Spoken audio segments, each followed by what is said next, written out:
Le défi du projet de modernisation, c'est avant tout d'agrandir la station. On a une station qui faisait 470 000 équivalents habitants. Là, on va passer à 695 000 équivalents habitants. L'agrandissement, il est là pour faire face à l'augmentation de la population sur le territoire de la métropole de Montpellier.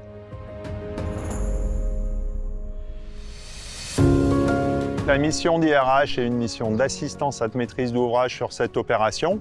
Elle a consisté à l'accompagnement complet du client qui est la Régie des eaux de Montpellier, avec une phase de préétude qui a permis de définir les contraintes et les données à prendre en compte pour l'élaboration du projet. Une phase de consultation des entreprises qui, sur un marché d'ampleur, qui pèse 165 millions d'euros, pour arriver à choisir un groupement d'entreprises capable de réaliser des travaux de cette ampleur-là.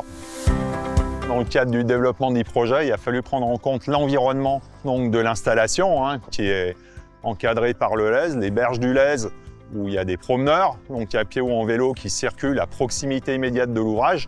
Donc ça, c'est plusieurs points. Un aspect architectural qui va être très soigné, un aspect d'aménagement finaux de l'installation au niveau d'aménagement paysager, de végétalisation qui va être particulièrement important. Et aussi un autre point maintenant important pour la Régie des eaux de Montpellier, c'est la valorisation de l'ouvrage auprès de la population qui va vraiment servir comme outil pédagogique majeur sur le grand cycle de l'eau, que ce soit sur l'aspect traitement, mais sur l'aspect aussi biodiversité et toutes les thématiques environnementales. C'est un site aussi qui va être pilote de traitement des micropolluants.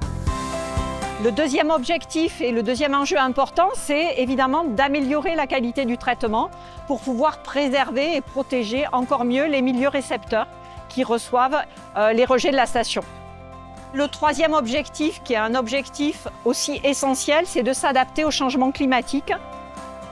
On a accès à des technologies qui vont permettre de produire de l'énergie massive, entre autres la digestion des boues qui sont produites par l'ouvrage, qui vont produire du biogaz qui va être épuré, odorisé et injecté dans le réseau GRDF, et aussi de l'énergie qui va être injectée dans le réseau de chaleur de la ville de Montpellier. Et ce qui va en faire de cet ouvrage finalement une station d'épuration à énergie positive, c'est-à-dire qu'elle va produire plus d'énergie qu'elle n'en consomme.